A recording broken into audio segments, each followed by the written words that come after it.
going on, vinyl community? Welcome to another video with the Record Spinner. In today's video, I'm going to be giving you guys a special preview of select Record Store Day 2025 titles from Rhino Records.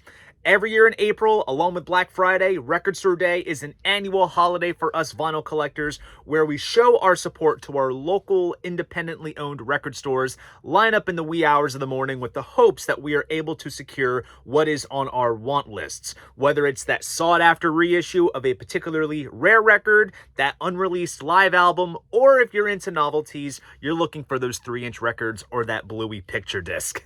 But in regards to this year's Record Store Day list, I thought the list was very impressive, but also what I sort of came to expect, because after so many years, you start to pick up on what artists are regularly represented every year, and it's interesting to see what the powers that be decide to release.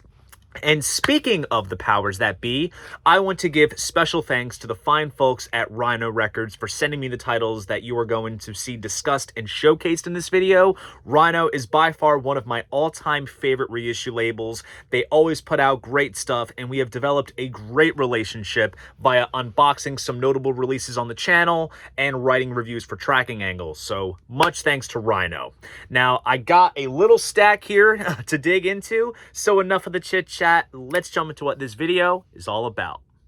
First up is Black Sabbath, The Eternal Idol. This album features the unique lineup of course, Tony Iommi on guitar, Tony Martin on vocals, this album being his first with the band, Bob Daisley on bass, notable member from Ozzy's early solo career, Jeff Nichols on keyboards, who was kind of involved with the band as early as Heaven and Hell, and drummer Eric Singer, who would become a member of Kiss. This album has a sort of interesting history. Originally, vocalist Ray Gillen and bassist Dave Spitz were meant to appear on the album, but both exited the picture during the sessions. This was also the last album Sabbath did for Warner Brothers in the States and Vertigo in the UK, and I think it's because of the label distinguishments that this album was excluded from the Anno Domini box set from last year, which included all of the Tony Martin albums that were released on IRS Records. But nonetheless, it's great to see this album get a widespread reissue, and for myself, I can gladly say that this is the missing piece of the Black Sabbath studio discography that I needed for my collection, so I can gladly say that part is complete. This replicates the original artwork. You also have the lyrics printed as an insert, which was most likely a printed inner sleeve on its original release. Now, this is marketed as being a RSD exclusive release, limited to 6,000 copies, and it comes pressed on red vinyl. Next up is David Bowie, Ready, Set, Go, Live Riverside Studios 2003.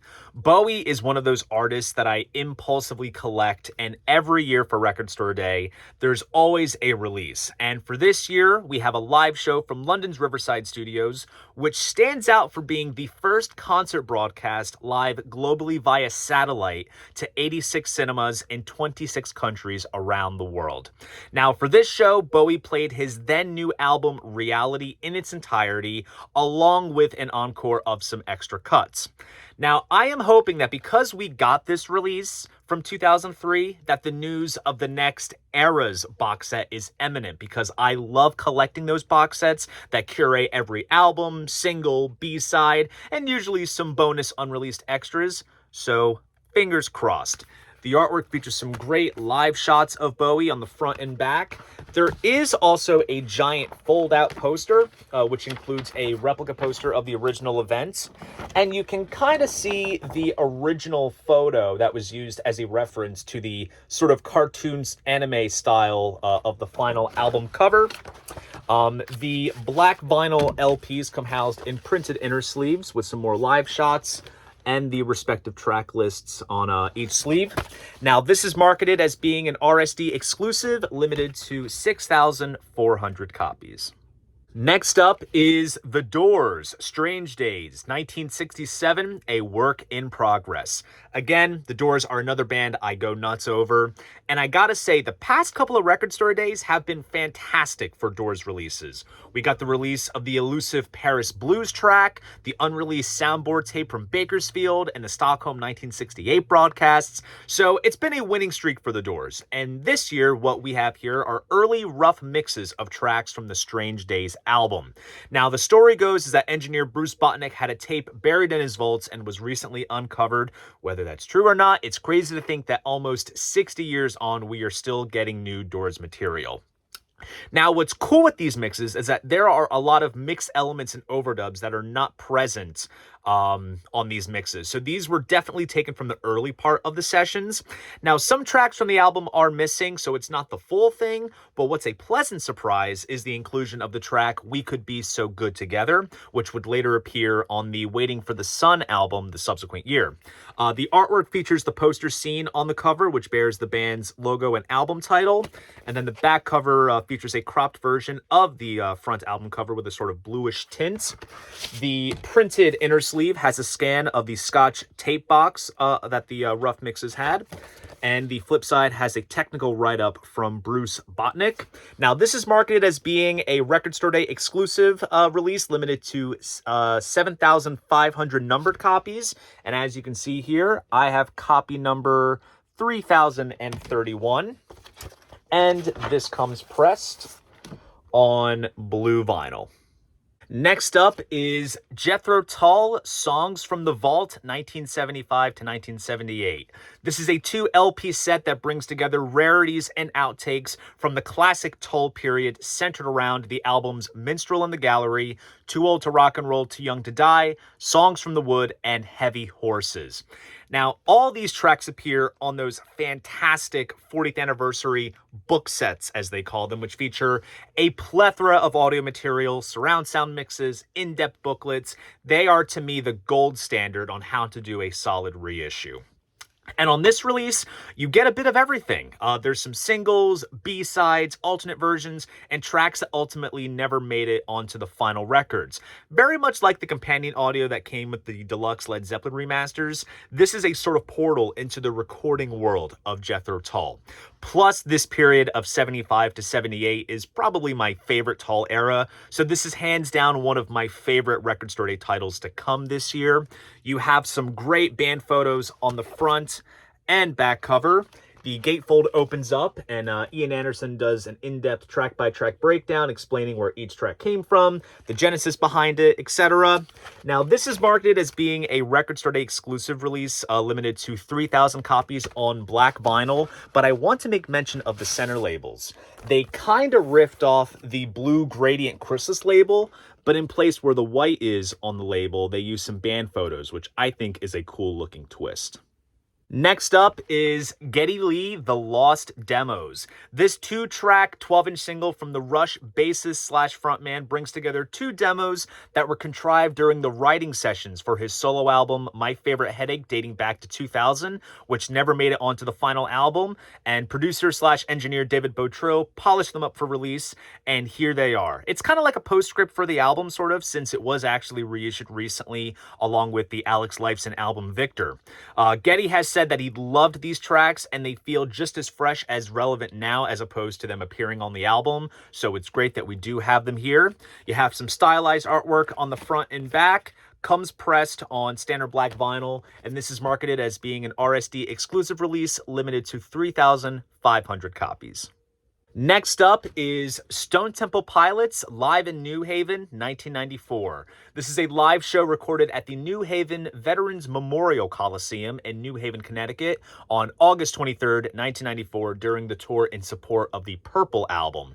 It's funny, Stone Temple Pilots is one of those massive 1990s rock bands that never had a live album released during their classic run, and this sort of makes up for that. The show was actually featured on CD as part of the Purple Super Deluxe Edition that came out some years back, and this sort of complements the Purple Rarities release that came out for this past Record Store Day Black Friday. Of course, you get hits like Vaseline, Creep, Big Empty, Interstate Love Song, Plush, and Sex Type Thing, along with great album cuts like Cracker Man, Dead and Bloated, and Meat Plow. And there's even covers of Woody Guthrie's Gypsy Davy and David Bowie's Andy Warhol. The cover art has a sort of distorted rendering of the purple artwork, which is pretty cool. And it does come pressed very fittingly, since it was the tour in support of Purple.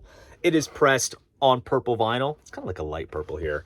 This is marketed as being an RSD exclusive release, limited to 3,500 copies. Next up is Talking Heads Live on Tour 78. This is a radio broadcast taken from the Agora in Cleveland, Ohio on December 18th, 1978 during the More Songs About Buildings and Food tour. Now, this was originally released as a promo LP back in 1979, which wasn't commercially released at the time. Some tracks from this show appeared on the 2004 CD version of the name of this band is Talking Heads live album, but this is the first time the full show has seen an official release. And when it comes to Talking Heads, my sweet spot is within those first two albums, so this is going to be a real treat. 2 LPs on black vinyl cut at 45 RPM, some great live shots on the front and back. Now, this is marketed as being a Record Store Day exclusive release limited to 8,000 copies. And if I had to suspect what one of the more valuable sought-after RSD pieces this year will be, engaging on the success of the WCOZ release from last year, this one might be it. Last but not least is Yes, Live at the Rainbow, London, England, December 16th, 1972. I don't think I need to state where this was recorded at, as per the title, but the Rainbow 72 shows are relatively well known to Yes fans. Some of the recordings were utilized on the Yes Songs live album, and one of the shows was filmed for the Yes Songs concert film.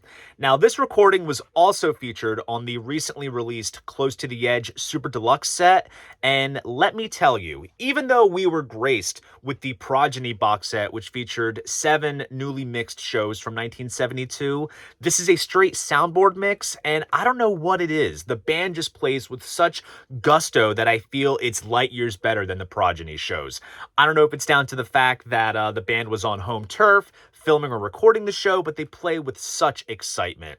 Now, unfortunately, the only part of the show that's missing is Steve Howe's solo spot consisting of Clap and Mood for a Day, but you pretty much get the whole Close to the Edge album played live in its entirety, along with other staples from Fragile and the Yes album, along with Rick Wakeman's Six Wives of Henry VIII solo spotlight. Now, I love how they approach the artwork for this. Not exactly Roger Deanish, but a collage of live shots of each of the band members. Kind of gives a slight sort of bootleg kind of feel, but I absolutely love the aesthetic of it. Now, this is a 3 LP set on black vinyl, 5 sides of music, and the 6th side is actually given to a sort of psychedelic etching featuring the iconic Yes Bubble logo. Now, this is marketed as being a Record Store Day exclusive release, limited to 3,500 copies. So there you guys go. That is a special preview of select Record Store Day 2025 titles from Rhino Records. Happy Record Store Day to all of you, and I hope you guys get what you're looking for. And while we're at it, what records from what I showed you guys are you looking to hunt down at your local record store, or what are you looking for in general? Please drop a comment down below. I'd love to know. And if you enjoyed this video, please go ahead, give it a like, and subscribe to the channel. See you guys in the next video, and most importantly, keep the records spinning.